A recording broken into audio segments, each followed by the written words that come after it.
Bienvenue. Devant moi, j'ai la toute nouvelle Redmi Pad 2 et je vais vous montrer en détail comment enregistrer l'écran sur cet appareil mobile, étape par étape et de manière complète.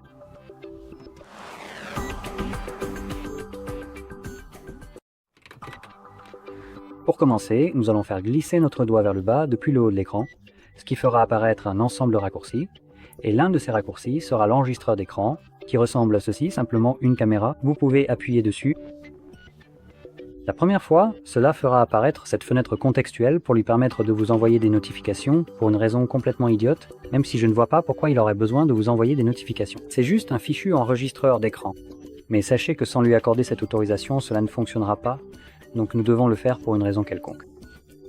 À partir de là, nous pouvons cliquer sur le cercle rouge, ce qui lancera l'enregistrement.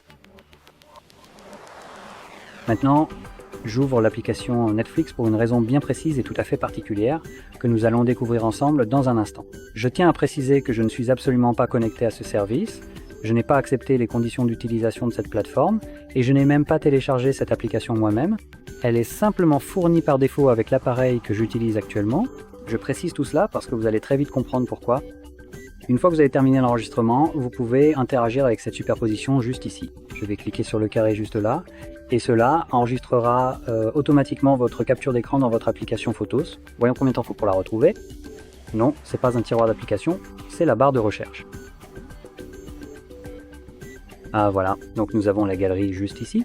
Ouvrons-la. Nous pouvons aussi fermer ceci en cliquant sur le X juste là. Et vous voyez, notre enregistrement d'écran est juste ici devant. Mais nous pouvons aussi naviguer vers les albums.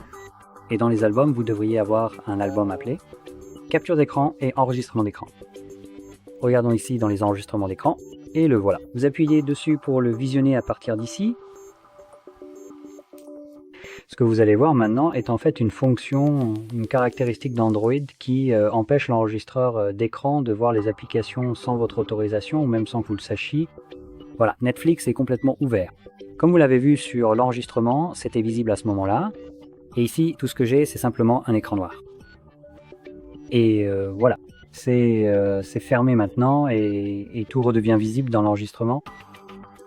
Donc c'est quelque chose que fait Netflix, une intrusion flagrante dans votre vie privée, je dirais, étant donné qu'il modifie le fonctionnement de votre appareil sans même vous demander la permission de le faire. Donc c'est assez comique qu'ils luttent contre le piratage de cette manière. Alors je recommande, vous savez, de leur faire un doigt d'honneur, parce que personne ne devrait ignorer avec leur propre appareil et laisser l'application décider de ce que vous pouvez faire sur votre propre appareil, comme ça. Donc pour cette raison, je recommande de jeter un œil à CloudStream sur GitHub. Vous pourrez me remercier plus tard. Mais dans tous les cas, si vous avez trouvé cette vidéo utile, n'oubliez pas de liker, de vous abonner et merci d'avoir regardé.